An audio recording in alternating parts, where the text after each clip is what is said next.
Hola, bienvenidos y bienvenidas a su programa Tus Derechos. El día de hoy vamos a platicar sobre un tema muy importante para México y para la región en América Latina, como es el desplazamiento forzado interno. Es un tema que cada vez más estamos viviendo en nuestro país y que además pues hay mucho que pensar y reflexionar sobre el tema. Para esto tengo el gusto de presentar a Mónica Weiler Toca, quien se desempeña como asesora jurídica del Comité Internacional de la Cruz Roja para México y América Central. Ha trabajado en organizaciones de la sociedad civil como Sin Fronteras y Amnistía Internacional en México. Asimismo, obtuvo la beca sobre protección internacional y desplazamiento interno de la Comisión Interamericana de Derechos Humanos y posteriormente se desempeñó como especialista principal en derechos humanos en la Relatoría sobre los Derechos Humanos de los Migrantes de la CIDH. Bienvenida, Mónica. Muchas gracias, un gusto estar aquí. Igualmente que estés por acá. También presento a Josep Herreros, quien es oficial principal de protección en ACNUR, México. Es licenciado en Derecho por la Universidad Autónoma de Barcelona y cuenta con diplomado en Ayuda Humanitaria Internacional por la Universidad de Deusto, Bilbao. Su trayectoria en el ACNUR inicia en 1999 en Albania y Kosovo. Fue oficial de Derechos Humanos en la Misión de Paz en Guatemala, jefe de oficina ACNUR Putumayo, Colombia, oficial de protección y jefe de oficina de terreno en Quito, Ecuador. Trabajó en Relaciones Exteriores de la sede de ACNUR en Ginebra, Suiza, y también fue oficial principal de protección comunitaria en Grecia. Bienvenido, Josep. Muchas gracias por la invitación y bienvenidos también. Gracias. Un gusto que estés por acá. Bueno, pues para abrir la conversación, Mónica, me gustaría que nos contaras, así para introducir, qué es el desplazamiento forzado interno, a qué nos referimos, y cuáles son las causas principales que obligan a las personas a desplazarse forzadamente de sus hogares, de sus lugares de residencia o lugares de origen. Bueno, muchas gracias. Pues cuando hablamos, digamos, de personas desplazadas internas, de lo que hablamos pueden ser personas o pueden ser grupos, que lo más importante es que se ven forzadas u obligadas a escapar o a huir de su hogar de residencia habitual o pues, de su hogar o su lugar de residencia habitual más bien, en particular o como resultado para evitar efectos de, y nos da 4 causas principales, que son conflicto armado, violencia generalizada, violaciones a derechos humanos o catástrofes naturales o provocadas por el ser humano. Entonces puede ser por estas causas, entonces son personas o grupos de personas que se ven forzadas u obligadas a dejar su lugar o su lugar de residencia habitual por uno de estos 4 motivos y que no han cruzado una frontera internacionalmente reconocida. Entonces, digamos que esta definición las causas que nos da son ejemplificativas, no limitativas. Entonces podría ser que hubiera desplazamiento interno por otra causa que no está específicamente numerada en esta definición. Esta definición de la que estoy hablando pues es la que encontramos en los principios rectores de desplazamiento interno, que seguramente vamos a ahondar más en este tema más adelante. Gracias, Mónica. Y Josep, a ver, sobre este tema, ¿por qué en México no es relevante? ¿Cuál es la situación del desplazamiento interno en México actualmente? ¿Por qué además lo estamos tratando en un tema de tus derechos humanos? ¿Cuál es la vinculación que encuentras entre derechos humanos y desplazamiento interno? Muchas gracias, creo muy oportuna la pregunta. En primer lugar, el desplazamiento forzado interno es esencialmente un tema de derechos humanos.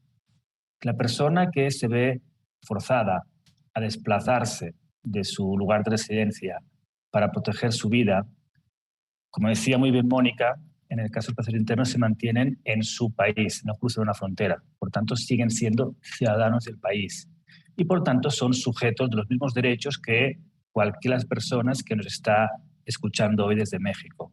El hecho de desplazarse no significa que pierdas ningún derecho y sigues siendo sujeto a los derechos y el Estado, por tanto, está obligado a garantizar todos tus derechos.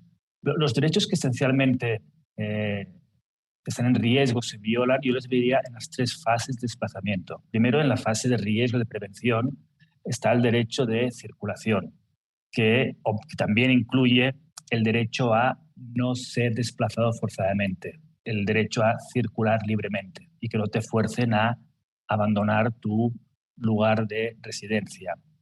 En la fase de desplazamiento tienes obviamente el derecho a la protección y a la asistencia. Y a largo plazo tienes también el derecho a una solución duradera, a que tu situación sea solucionada y el daño que se ha causado sea reparado. Esto es obviamente y lamentablemente vigente en México. En México se han vivido décadas de situaciones de desplazamiento forzado interno. Ya pues en los años tan antiguos como los 70, 80, la represión política y hubo fenómenos de desplazamiento interno forzado.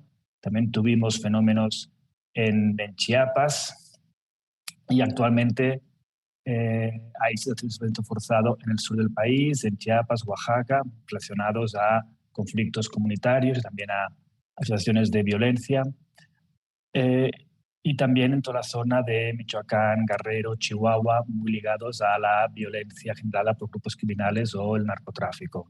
Luego, lamentablemente, se siguen dando en el país situaciones de desplazamiento interno forzado y, de hecho, en algunos estados, como es el caso de Chiapas, hay legislaciones estatales sobre prevención y respuesta del desplazamiento forzado interno. Pero lo que tiene que quedar un poco en el entendimiento de todos es que si bien el desplazamiento interno forzado tiene un componente humanitario, de respuesta humanitaria que prestamos las agencias y sociedad civil, es fundamentalmente un tema de derechos humanos, de protección de los derechos de las personas.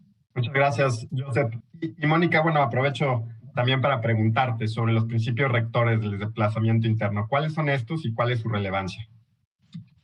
Sí. Bueno, los principios rectores de los desplazamientos internos están reconocidos como norma de soft law. Esto no es una convención como tal, y esto es importante a nivel internacional. No tenemos una convención específica sobre el tema de desplazamiento interno, pero lo que tenemos son estos principios rectores que se crearon en 1998 y que básicamente lo que hacen es decir cuáles son las obligaciones estatales que sí son reconocidas en derecho internacional y en derecho humanitario, y cómo esas obligaciones protegen o cuáles son estas obligaciones para los estados en materia de desplazamiento. Entonces, es un documento bastante interesante porque si bien no es obligatorio como tal, su contenido sí lo es. ¿Por qué? Porque está basado en obligaciones estatales que derivan de otros tratados internacionales. Entonces, digamos que lo que hacen es eso, bajar las obligaciones estatales, y nos habla, digamos, la estructura sobre las fases del desplazamiento interno. Entonces, primero hablamos de prevención de desplazamiento, ya después hablamos de asistencia humanitaria, de protección, de soluciones duraderas, ¿no?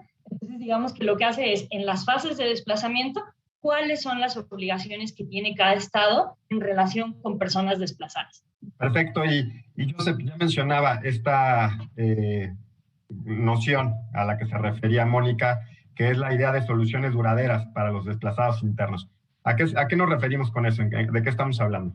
Básicamente, cuando hablamos de soluciones duraderas, nos referimos a las 3 opciones que hay para terminar el ciclo del desplazamiento forzado interno, que son básicamente el retorno a la comunidad de origen, al retorno al lugar de residencia habitual donde la persona salió forzadamente, la reintegración de la persona en otro lugar del mismo país, donde pueda encontrar la seguridad que no tenía en su lugar de origen, o la integración directamente en el lugar donde se ha desplazado.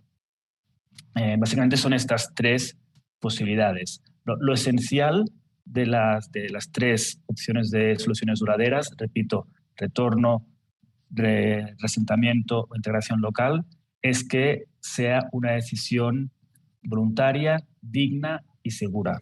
Voluntaria es que la persona desplazada decida de forma voluntaria, una decisión libre e informada, cuál va a ser la solución a que pueda acogerse.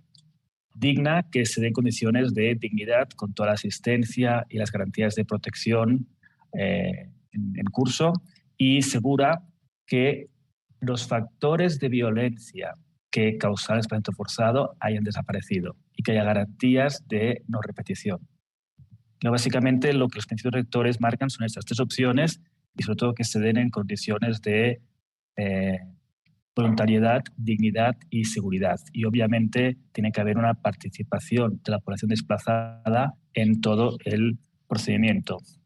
Y yo añadiría también que es responsabilidad del Estado establecer las condiciones para que las personas desplazadas puedan lograr estas soluciones duraderas. Y que una solución duradera se logra cuando la persona que antes estaba en desplazamiento forzado deja de necesitar la asistencia y la protección específica para su desplazamiento y puede de nuevo disfrutar de sus derechos humanos sin ningún tipo de discriminación, como debería cualquier persona del Estado. Así es, Joseph. Y qué bueno que has enfatizado este tema de que las personas desplazadas internas no dejan de gozar de sus derechos humanos. Podría haber esa posible confusión, pero bueno, qué bueno que lo enfatizas. Y Mónica, se ha hablado ya también por Joseph, una de las causas, y tú la mencionaste, es, por ejemplo, la violencia interna en la que obliga a personas a desplazarse, ¿no?, dentro del propio país. Otra es el cambio climático. ¿Cuál nos puedes decir? ¿Cuál es la relación entre desplazamiento forzado interno y el cambio climático? Y además del cambio climático, pues, ¿qué pueden hacer las empresas para, aminorar el cambio climático, que además estamos viendo cada vez más sus consecuencias en las noticias cotidianas? Adelante, Mónica. Muchas gracias. Pues sí, pues efectivamente de las dos principales causas, esta es una de ellas, ¿verdad? Y por ejemplo, si uno revisa los informes que hay sobre desplazamiento interno, que es pues el del ACNUR, ¿no?, de tendencias globales de desplazamiento, y del Centro de Monitoreo del IDMC, pues vemos siempre estas dos como las causas principales. Por ejemplo, en México los datos que se dan para el IDMC son 357,000 personas por violencia y 99,000 por desastres naturales. Y los desastres naturales, como sabemos, están muy relacionados con el cambio climático. Entonces, pues efectivamente, pues sí es una situación grave que obliga a las personas a moverse, porque si se quedan ahí, pues su vida puede estar en peligro, su seguridad puede estar en peligro. Entonces, esto es algo que vemos que está ahí. Muchas veces el tema de desastres naturales y cambio climático se ve más por cuestiones de protección civil, ¿no? Porque a veces es necesario incluso desplazar a las personas para que su vida no esté en peligro. Como decía Joseph, lo principal acá es pues la asistencia que se puede dar durante el desplazamiento y la protección, así como buscar soluciones duraderas. En el caso de desplazamiento por cuestiones de desastre natural, cambio climático, algo bien interesante es que, por ejemplo, en la Convención de Kampala, la de África, es la primera en el mundo en donde se habla como tal del cambio climático y de los desastres naturales y los efectos que esto puede tener. Entonces ya empieza a haber también un reconocimiento de esta situación como posible, pues como algo que se tiene que atender para de verdad garantizar los derechos humanos de las personas. Entonces, ahí, pues digamos que sí, es una de las causas principales que requiere una mayor atención y justamente, como decías, en cuestión de prevención, poder ver cómo aminorar la necesidad de este tipo de desplazamientos y pues bueno, prevenirlos, que no solamente a veces son acciones estatales, sino también efectivamente cuestiones de privados, ¿no? Entonces ahí, básicamente en cuestión de derechos humanos, pues quien es responsable es el Estado, pero sí hay, digamos, un deber de un due diligence, de que se cumplan con las ciertas cosas básicas para que efectivamente pues podamos prevenir de manera más adecuada desplazamientos por estas causas. Así es. Y Joseph, hay una noción que viene, digamos, que escuchamos recientemente, cotidianamente en las noticias y que es importante distinguir. ¿Cuáles son las características que distinguen a las personas que están desplazadas de manera forzada a nivel interno de las personas refugiadas? Si nos lo puedes explicar. Gracias por la pregunta. Básicamente, el hecho de una frontera internacional. La persona refugiada huye de su comunidad, de su lugar de residencia, para proteger su vida y cruza una frontera internacional y busca esa protección en otro estado. Y la protección que su país de origen no quiso o no pudo darle, la busca en otro país. Por tanto, pasa a ser una persona refugiada. La persona desplazada sale por motivos similares, pero no cruza una frontera, sino busca esa protección en otro lugar de su mismo país, en otra comunidad, pero sin cruzar una frontera y se mantiene en el mismo país de donde es nacional o de donde es residente habitual. Y luego déjame dos puntos adicionales. Lo primero es que la persona refugiada está protegida de un estatuto de protección bajo la Convención de 1951 sobre el Estatuto de las Personas Refugiadas, que le garantiza a la persona refugiada un estatuto internacional de protección. Luego, como tal, es sujeta de nuestros derechos como en virtud de su estatuto de persona refugiada y está ejerciendo su derecho de asilo. Por eso hablamos siempre de personas que solicitan asilo, porque están ejerciendo su derecho de asilo en otro país como personas refugiadas. La persona desplazada busca la protección en su mismo estado y, por tanto, sigue siendo sujeta a todos los derechos como ciudadano de ese estado. Esa es la principal diferencia. En la Convención de Refugiados, la definición de persona refugiada, digamos, se basa en el temor fundado de persecución, mientras que los principios rectores hablan más de factores externos que representan una amenaza para la seguridad, integridad de la persona. Sin embargo, en América Latina tenemos la Declaración de Cartagena, que es una definición ampliada de refugiado, cuyas causas son muy similares a las que integran los principios rectores del derecho interno. Y luego podríamos decir que las causas de salida del desplazado, del refugiado, son esencialmente las mismas, que es proteger su vida de una persecución o de una serie de amenazas por unas causas que ha explicado bien Mónica al principio. La persona abandona su lugar de residencia para proteger su vida. La diferencia es que el refugiado cruza una frontera y el desplazado busca protección en otro lugar de su mismo país. Así nos queda muy claro, Joseph. Digamos, para quienes nos escuchan, cuando hablamos del desplazado o de la desplazada interna, es alguien que se va de Tampico a Monterrey, y un refugiado sería alguien que se va de México a Estados Unidos o de Honduras a México, etc. Bueno, es momento de hacer una primera pausa. Les contamos próximamente sobre cuál es el fenómeno que en México, platicaremos sobre el fenómeno que en México está sucediendo de desplazamiento interno forzado y cómo la Corte Interamericana de Derechos Humanos se ha pronunciado en distintos contextos y qué estándares internacionales ha fijado sobre la materia. Ya regresamos.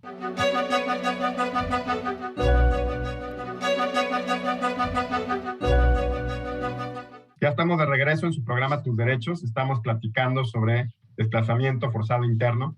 Y Mónica, me gustaría retomar la conversación contigo. En alguna intervención previa mencionaste que la Corte Interamericana de Derechos Humanos ya se ha pronunciado sobre el tema. Tenemos algunas sentencias importantes. Para el auditorio que nos escucha es importante conocer qué ha dicho la Corte Interamericana de Derechos Humanos y también para los que somos operadores y operadoras jurídicas en el país. No sé si podrías ahondar sobre este tema. Sí, claro que sí. Muchas gracias por la pregunta. Y bueno, es bien interesante porque el abordaje de la Corte Interamericana sobre el tema de desplazamiento interno ha sido a través del artículo 22.1 de la Convención, que básicamente es el derecho de libre circulación y residencia.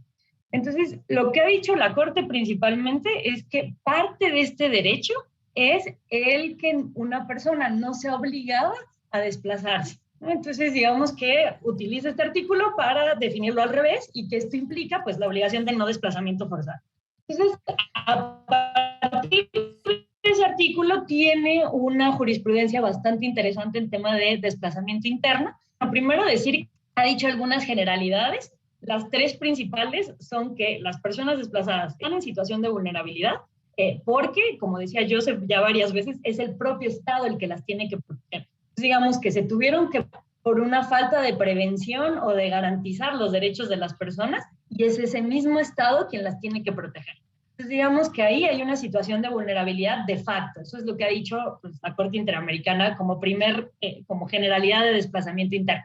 Segunda cosa que ha dicho muy importante es que es una violación múltiple a derechos humanos. No solo es el desplazamiento, sino todo lo que conlleva el desplazamiento interno. Por ejemplo, la posibilidad de separación familiar, las cuestiones básicas, pero también, por ejemplo, el derecho a la salud, a la educación, al trabajo, ¿no? Digamos que un desplazamiento interno puede causar una violación a una gama muy, muy grande de derechos. Entonces, esto es algo que también la Corte lo analiza en sus sentencias y que es algo, pues, bastante importante. Y una tercera cosa fundamental es que ha dicho que es una situación continua.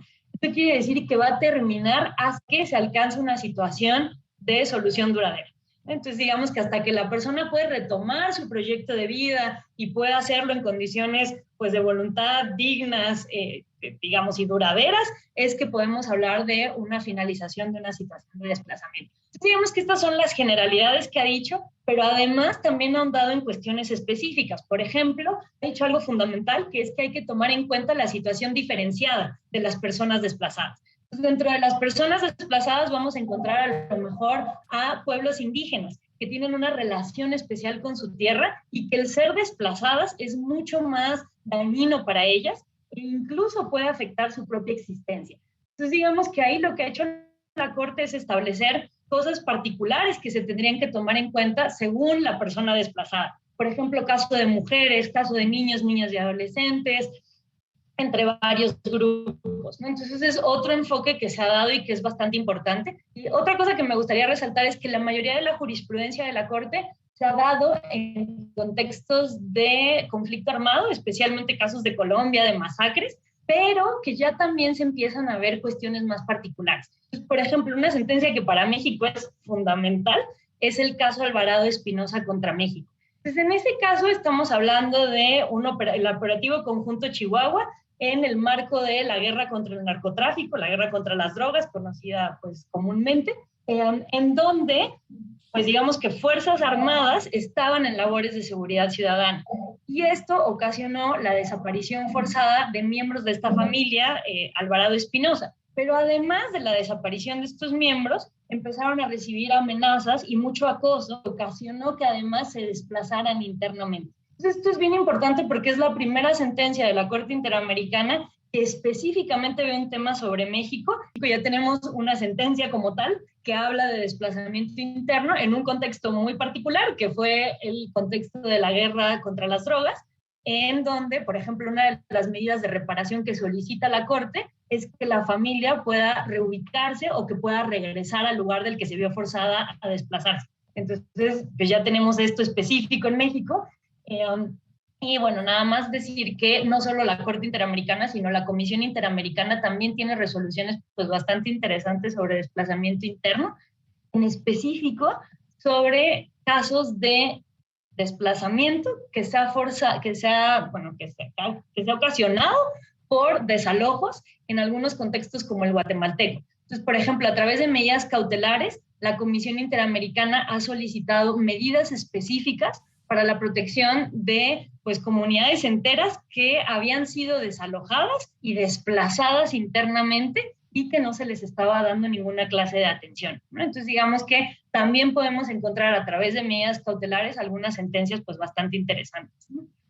Muchas gracias. A ti, Mónica, pues nos queda la tarea pendiente, digamos, a quienes no lo han revisado, revisar el caso Álvaro Espinosa y la jurisprudencia de la Corte Interamericana de Derechos Humanos sobre este tema. Joseph, has mencionado ya en una intervención pasada la importancia de la participación de las personas desplazadas en las decisiones de todas las etapas del desplazamiento interno. ¿Por qué es importante y qué acciones deben ejecutarse para asegurar esa participación y alcanzar soluciones duraderas? Bueno, primero de todo, porque es un derecho de las personas. Las personas desplazadas tienen derecho a participar en la toma de decisiones que les afecten directamente. Es un derecho fundamental de las personas desplazadas internamente y sirve para entender los riesgos los cuales se enfrentan, sus capacidades y sus aspiraciones para el futuro. Y así lo restan también la participación de las personas desplazadas, los principios rectores y los estándares internacionales. También el panel de alto nivel sobre desplazamiento interno del Secretario General de Naciones Unidas, en su último reporte publicado en el 2021, enfatizan mucho también en la consideración de la participación de las personas desplazadas. Y es muy importante el entender que las personas desplazadas no son simplemente beneficiarios de proyectos con las necesidades, sino son sujetos de derechos. Las personas desplazadas son quienes mejor conocen las causas de desplazamiento, sus necesidades y sus aspiraciones a futuro. Y además demuestran día a día su capacidad de resiliencia, su fuerza y su capacidad de adaptación. Por tanto, tienen derecho a ser y tienen que ser los actores principales en las acciones de prevención, de respuesta y de búsqueda de soluciones duraderas. ¿Por qué su derecho? Es porque son quienes están más interesados en que esto pueda funcionar bien. Y ahí, en todas las fases, primero, y hablo por mi experiencia también en otros países trabajando con desplazamiento interno, cuando tienes comunidades en riesgo de desplazamiento interno, quien mejor conoce las causas y, por tanto, qué estrategias se pueden implementar para mitigar los riesgos es la propia comunidad afectada. Al momento de que se da el desplazamiento y se requiere algún tipo de asistencia o de protección, quien mejor conoce las necesidades de la comunidad es la misma comunidad. Y ahí es súper importante al momento de establecer programas de asistencia humanitaria, el hacerlo con la participación de la comunidad. Ellos saben mejor que nadie qué necesidades alimentarias tiene la comunidad, qué necesidades médicas, cómo se necesita la comunidad, qué requiere cada grupo de la comunidad. Y finalmente, al buscar soluciones, es esencial que sean voluntarias y que la comunidad participe. Porque quien mejor sabe cuál es la mejor solución, si el retorno, el reasentamiento o la integración local, va a ser la misma comunidad. Y luego, yo lo enfocaría desde dos vertientes. Una, que es el derecho de las personas a ser consultadas y a participar, y también para que las medidas que se implementen sean exitosas, sean eficientes, solo podrán ser si la comunidad ha participado. Y también en cuanto a la Relatora Especial de Naciones Unidas para el Desplazamiento Interno, en una de sus prioridades globales, una de las principales prioridades globales que ha establecido es el asegurar la participación de la población desplazada en todas las decisiones que afecten su situación. Y ahí hago hincapié también en los procedimientos en México. En México se están discutiendo en el Senado varias propuestas legales en cuanto a desplazamiento interno forzado, y ahí desde Naciones Unidas hemos reiterado la necesidad de que en esos procesos legislativos las personas desplazadas sean consultadas y participen del proceso. Está bien que las agencias de Naciones Unidas, la sociedad civil, puedan hacer sus recomendaciones, sus comentarios técnicos, pero es esencial que las personas desplazadas sean escuchadas en este procedimiento, sean escuchadas y participen de forma eficaz. Qué importante este tema que nos mencionas, y sobre todo, como estás diciendo, yo sé también en una etapa del procedimiento legislativo que seguramente tendremos una legislación que es necesaria, pero que para su proceso es indispensable escuchar a las personas principalmente afectadas por el tema, ¿no? Que son las personas desplazadas. Mónica, hay un derecho a la asistencia humanitaria de las personas desplazadas. ¿En qué consiste esta asistencia humanitaria y cómo pueden coordinarse las autoridades nacionales y los organismos internacionales para asegurarla? Tú que además pues estás ahí misma trabajando en un organismo internacional. Sí, muchas gracias. Pues digamos que la asistencia humanitaria en temas de desplazamiento interno se vuelve muy, muy importante porque, como decíamos, pues las situaciones más básicas, los derechos más básicos de las personas no siempre están garantizados. Entonces, la asistencia humanitaria se vuelve un medio para garantizar por lo menos esto, lo más básico que pueda ser la alimentación, el agua, un lugar donde dormir, etcétera. Y ahí algo muy importante a resaltar es que la obligación primaria siempre va a ser del Estado, ¿verdad? El Estado es quien tiene que garantizar estos medios para que las personas estén bien. Pero claro que muchas veces esta situación desborda. Y en este sentido, justamente algo interesante es poder cooperar y poder tener, pues sí, apoyo de organizaciones de la sociedad civil o de organismos internacionales. Entonces, pues bueno, esto es algo en donde se puede apoyar, pero digamos que este apoyo es subsidiario y es la responsabilidad primaria del Estado y el apoyo que se puede brindar desde otros organismos internacionales u organizaciones de la sociedad civil. Y aquí algo muy importante que se establece en relación con la asistencia humanitaria es que se dé sin discriminación alguna, digamos, a la hora de que se está pues otorgando esta asistencia, que se dé a todas las personas y que pueda llegar a los beneficiarios. Y esto es algo bien importante porque digamos que se tiene que garantizar por parte del Estado si vas a tener este apoyo de otros organismos internacionales o de organizaciones de la sociedad civil, que de verdad el apoyo llegue a quien lo necesite, que pues sea dado, digamos, en condiciones sin discriminación y pues de la mejor manera posible, ¿no? Entonces va un poco también por esos dos lados. Y bueno, digamos que algo ahí y el riesgo ahí de la asistencia humanitaria es que es importante y es necesaria, pero algo fundamental es sí buscar llegar a las soluciones duraderas eventualmente, ¿no? Y no quedarnos en el tema de simplemente asistencia humanitaria. Así es. Y Joseph, hay un tema que tanto tú como Mónica han enfatizado, que son las obligaciones del Estado. ¿Hasta dónde alcanza la obligación del Estado de reparar los daños por el desplazamiento interno y qué tipo de reparaciones estamos hablando? Yo enlazaría esto con lo que hemos estado insistiendo todo el programa, en que el desplazamiento forzado es una situación de derechos humanos. Por tanto, cuando se produce un desplazamiento forzado, hay una violación a los derechos de las personas. Por tanto, esas violaciones de derechos deben ser reparadas. Y ahí se requiere una política de reparación integral de las víctimas. Esta política debería incluir temas esenciales como medidas de restitución, medidas de indemnización, rehabilitación, satisfacción y, muy importante, garantías de no repetición. La política de reparación, obviamente, debe incluir la participación en la consulta de la población afectada en todo el ciclo de la política. Debe incluir un enfoque de derechos humanos y debe identificar claramente cuál es la institución responsable en el Estado, cuál es el actor, la agencia responsable de implementar una política integral de reparación. Y obviamente debe tener la asignación presupuestaria correspondiente. Y ahí déjame hacer una pequeña reflexión. Reparar es caro, es mucho más económico prevenir. Y luego, la mejor reparación es asegurar las medidas de prevención y mitigación de riesgos para que no se genere el desplazamiento forzado interno. Porque una vez se genera, va a ser mucho más costoso solucionarlo y repararlo. Luego, si hablamos de austeridad y de asignación presupuestaria, lo más económico sería mitigar las causas y prevenir que no se dé el desplazamiento forzado interno. El derecho a reparación integral requerirá siempre que sea posible la restitución y desplazamiento de la situación anterior. Es decir, que la situación anterior al riesgo que genera el desplazamiento que tiene la persona se pueda restablecer. Pues su vivienda, su lugar de residencia habitual y su proyecto de vida.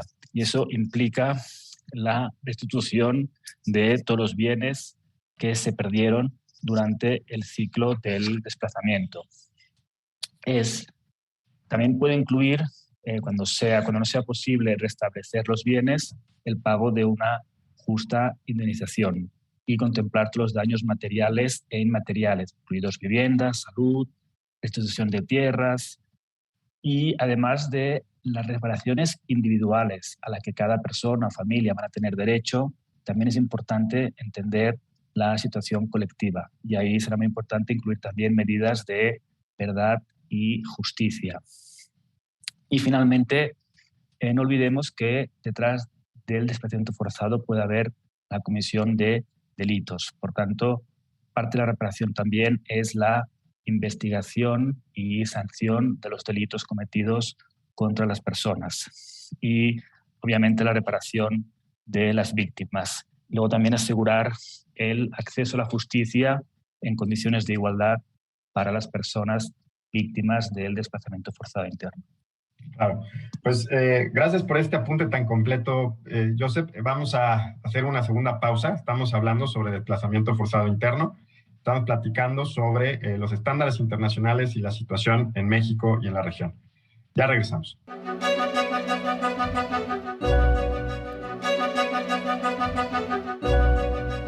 Ya estamos de regreso en su programa Tus Derechos. Estamos platicando sobre desplazamiento forzado interno desde una perspectiva de derechos humanos, una problemática que afecta a nuestro país y a la región de manera muy importante. Mónica, sobre esto hay un papel que han jugado los tribunales constitucionales, los poderes judiciales. Hay una sentencia muy conocida de la Corte Constitucional Colombiana. Pero, bueno, ¿qué nos puedes contar sobre lo que han dicho los poderes judiciales? Muchas gracias. Pues es un tema extremadamente interesante. Por ejemplo, el caso colombiano, ¿no? Que es el mejor ejemplo. Cuando pues fue el conflicto armado, ya estábamos hablando de aproximadamente 3 millones de personas desplazadas. Y algo importante aquí es decir que había una ley sobre desplazamiento interno, sobre desplazamiento forzado interno, pero la situación estaba desbordando la realidad, ¿no?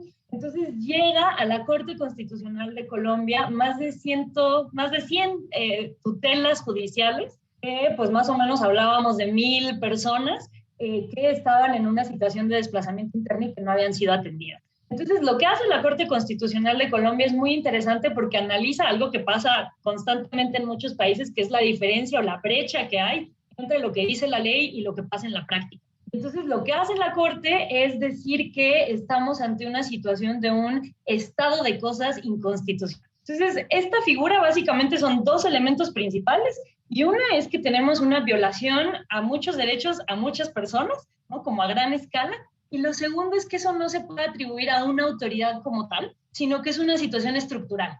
Entonces, es bien interesante porque es como tal el Estado que no está pudiendo responder ante esta situación. Y lo que hace la Corte Constitucional de Colombia entonces es pedir medidas específicas de política pública para abordar de manera correcta el desplazamiento interno en Colombia, y algo bien interesante tomando en cuenta la situación específica de grupos. Por ejemplo, otra vez grupos que tienen pues un contacto especial con su tierra, una relación especial con su tierra, más bien personas, mujeres, niños, ¿no? O sea, digamos que establece como fallos distintos para grupos distintos de población, y lo que es pues como pues algo fundamental que creó la Corte Constitucional fue una sala de seguimiento de sus recomendaciones. Entonces, digamos que esto fue un proceso participativo en donde participa la sociedad civil incluso en ver cuál va a ser el seguimiento y los indicadores que se establecen para responder adecuadamente a la situación de desplazamiento interno. Entonces, digamos que el ejemplo de Colombia es como pues uno de los más importantes con la sentencia T025. Ahí además otro caso bastante interesante fue el de El Salvador. El Salvador en 2018 también llega a la Sala de lo Constitucional de la Corte Suprema de El Salvador, un caso también de desplazamiento interno por cuestiones de violencia ocasionada por pandillas en El Salvador. Y algo bien interesante de esta sentencia fue que El Salvador no se había reconocido que había una situación de desplazamiento interno. Entonces, a través de la sentencia, lo que hace la Corte es decir, tenemos una situación en donde muchísima gente se está desplazando por violencia generalizada. Y retoma pues informes de la Comisión Interamericana, de la relatora de desplazamiento interno, de muchas personas, y dice, tenemos esta situación. Entonces el Estado tiene que reconocer que hay un desplazamiento interno, pero además que abordar la situación, no solo en los casos concretos, ¿verdad?, sino a gran escala de lo que está pasando con el desplazamiento interno. Y ahí ordenó específicamente la creación de un marco jurídico. Entonces, actualmente El Salvador es uno de los pocos países que tiene una ley a nivel pues, nacional sobre desplazamiento forzado interno por violencia. Y esto fue gracias a la sentencia de la Sala de lo Constitucional, ¿no? Entonces, digamos que en estos dos casos el Poder Judicial ha sido fundamental para reconocer la situación, para abordarla, además para establecer incluso política pública sobre la materia. Entonces, estos dos ejemplos son extremadamente importantes, y ya también, pues si nos vamos, por ejemplo, al caso de México, pues también hay un caso interesante que llegó a tribunales, que litigó la Comisión Mexicana de Defensa y Promoción de Derechos Humanos, que es una familia de Chihuahua que había sido desplazada, y que ellos intentan acudir a la CEAF, a la Comisión Ejecutiva de Apoyo a Víctimas, para que pues, se les reconozca como víctimas y se les apoye. Lo que hace la CEAF es decir que no es competente para este tema. Entonces es bien interesante porque se lleva el litigio, y lo que hace el tribunal colegiado en materia de lo penal que lo resolvió fue decir sí la CEAF tiene la facultad de reconocer como víctimas a personas desplazadas y de atenderlas. Entonces digamos que en México también ya empezamos a ver algunos pronunciamientos sobre el tema, y pues bueno, es fundamental porque como actualmente seguimos sin contar con una ley, el Poder Judicial puede más y más tener un papel pues importante en la garantía de derechos, ¿no? Entonces, pues los ejemplos, El Salvador y Colombia, ¿no?, que se creó todo este mecanismo a partir de casos específicos litigados, ¿no? Pues qué interesante la experiencia de El Salvador. Esa yo no la conocía de la sentencia de la Suprema Corte. Sí conocía claramente la de la Corte colombiana, que es un caso paradigmático, además porque crea esta categoría del estado de cosas inconstitucional, y que pone sobre la mesa la idea de que es una cuestión estructural, ¿no?, que creo que es algo que enfatizaste y que creo que es muy relevante tener en cuenta, ¿no? El problema es algo que supera el caso concreto de una persona en particular, sino que es una cuestión que es una violación pues, de muchas personas de sus derechos humanos, y que, bueno, es la estructura del Estado la que puede estar ahí fallando. Joseph, otro punto importante, ya se mencionaron los principios rectores, estos principios rectores ya de más de 20 años. ¿Cuáles son los logros desde tu punto de vista que han tenido estos principios, y a la vez también cuáles son los retos pendientes? Gracias por la pregunta, creo muy pertinente. Y yo haré dos reflexiones previas a entrar en la respuesta. Primero, un poco de perspectiva histórica, ¿no? Históricamente, el desplazamiento interno se consideraba, y se considera a veces todavía, un asunto interno del Estado. La soberanía del Estado, asunto interno. Mientras que refugiados y otros cruzaron la frontera ya se entendía un estatuto de protección y una serie de respuestas de tipo humanitario. Y esto no es menor. Si hacemos un poco de historia, hablaba Mónica de Colombia. En Colombia recuerdo que atendíamos los desplazados por paramilitares, por guerrilla, pero nos encontrábamos gente que hablaba de los desplazados por las guerras entre liberales y conservadores años 50, 60. O en el caso de ser español, en España todos conocemos los refugiados españoles de la guerra civil que México acogió solidariamente, y es un tema que se recuerda, pero nadie habla nunca de la gente que se desplazó internamente en España en la guerra civil. Porque históricamente, desplazados internos, asunto interno, refugiados, ya había una respuesta internacional. Y eso, en cierta medida, se empieza a superar con los principios rectores, y esto es muy importante. Y lo segundo, entender la envergadura. Siempre hablamos de, por ejemplo, el año pasado, el reporte de Tendencias Globales del ACNUR señalaba que había 84 millones de personas desplazadas forzadamente. De estos 84 millones, 48 millones son personas desplazadas internamente, lo cual significa que el gran grupo de personas que se han visto obligadas a abandonar su lugar de residencia por violencia, más de la mitad, una gran parte, son desplazadas internas, no cruzan una frontera internacional. Y luego, entender que este fenómeno a veces supera el concepto de soberanía estatal es muy importante. Y entender que esas personas son sujetas de derecho, que el Estado es responsable de dar las respuestas y que el rol de las agencias internacionales de sociedad civil es complementar a la respuesta estatal es clave. Pero también entender que estas personas son sujetas de derechos y el Estado está obligado a prevenir y responder y reparar.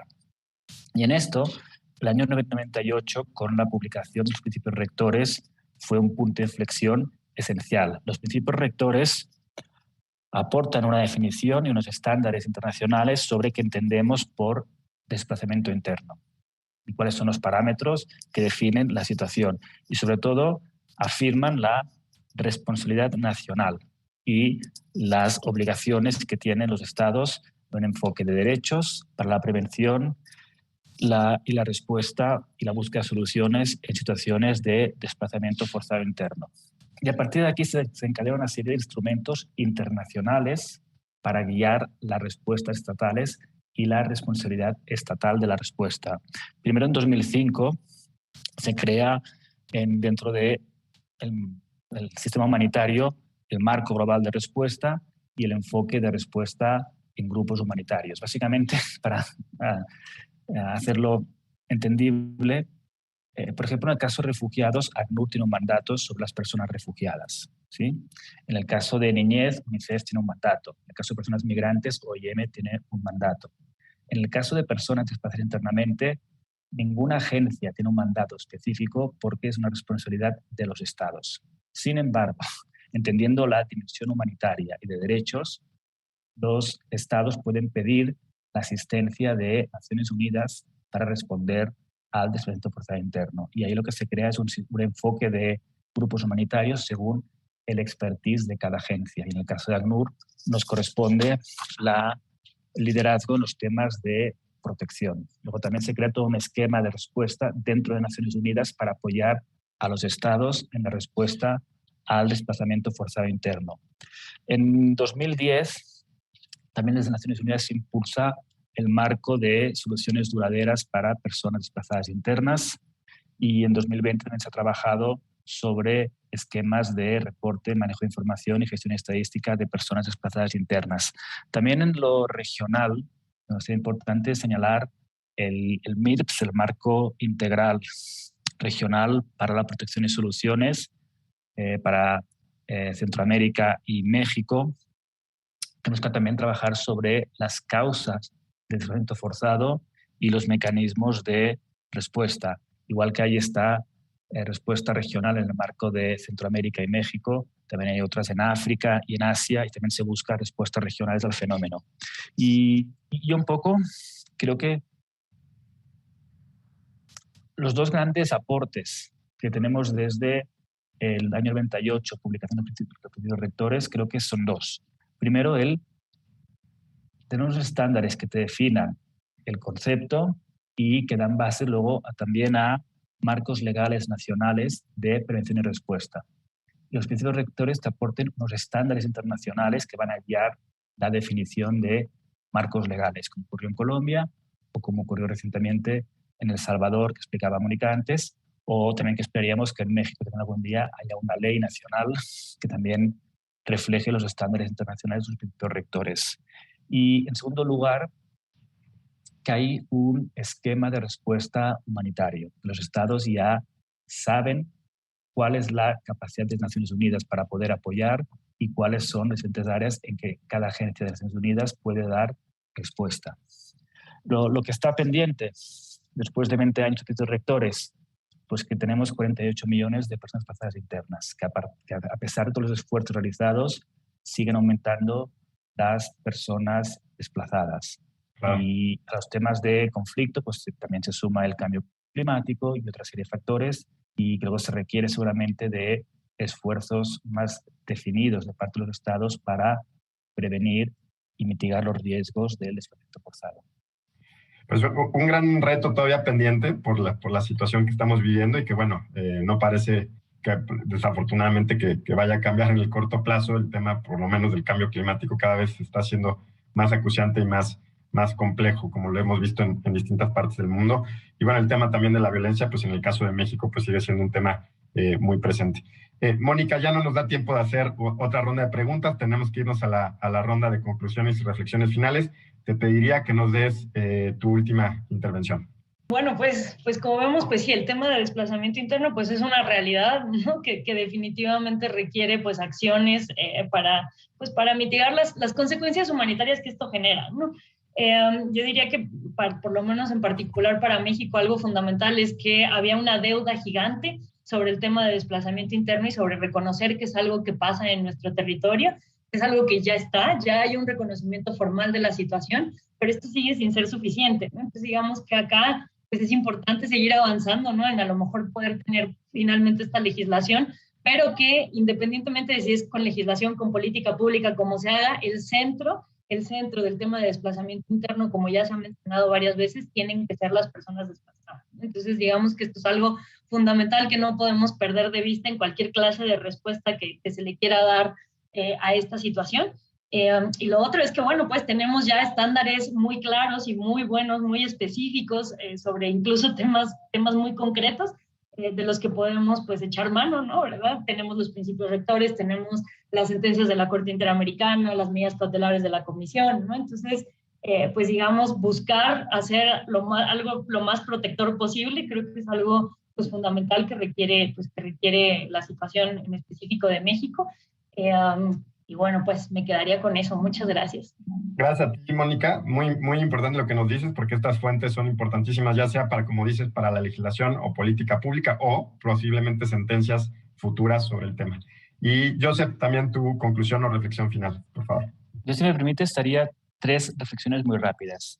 Primera, no se requiere de un marco legal específico para prevenir y responder al desplazamiento forzado interno. En México se están discutiendo en el Senado varios cuerpos legales, pero el cuerpo judicial tiene suficientes herramientas en la legislación nacional para poder tomar acciones de protección de las personas en riesgo de desplazamiento o a personas desplazadas. Y luego la ley es importante, abogamos para que haya una ley, pero no se requiere esperar a la ley para tomar acciones para prevenir y responder.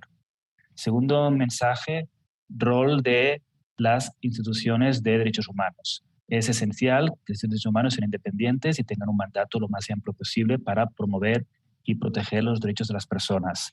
Y al reconocer el desplazamiento forzado como un tema de derechos humanos, ahí el rol de las instituciones nacionales de derechos humanos es esencial para la promoción y defensa de los derechos de las personas desplazadas. Y hay un llamado también a la involucración de las instituciones nacionales para la protección de las personas desplazadas. Y tercero, y con eso termino, el impacto diferencial en la población y las necesidades específicas de poblaciones indígenas por su relación particular con el territorio, con la tierra, poblaciones indígenas y campesinas, y sobre todo el impacto desproporcionado del desplazamiento forzado interno en mujeres, niños y niñas. Las situaciones de desigualdad de género y de violencia de género en desplazamiento forzado incrementan dramáticamente. Y el impacto del desplazamiento en el círculo de crecimiento y aprendizaje de los niños es brutal. Y ahí se requiere de acciones específicas para niños y niñas y para mujeres y otros grupos de población en el marco del desplazamiento forzado interno. Gracias. Así es, bueno, gracias a ustedes. Fue un programa muy rico en contenido. Desafortunadamente, pues se nos fue volando el tiempo y, como ya decía Joseph, al final hay varios temas que no alcanzamos a abordar, pero que son importantes de tener en cuenta. Les recuerdo a quienes nos escucharon, a quienes nos acompañaron el día de hoy, que nos pueden mandar sus comentarios a mi cuenta de Twitter rniembro1 o a la cuenta de Twitter de Justicia TV. Y recordarles que este programa es una colaboración entre la Suprema Corte de Justicia de la Nación y la Oficina de la Alta Comisionada de las Naciones Unidas para los Derechos Humanos. Hasta la próxima.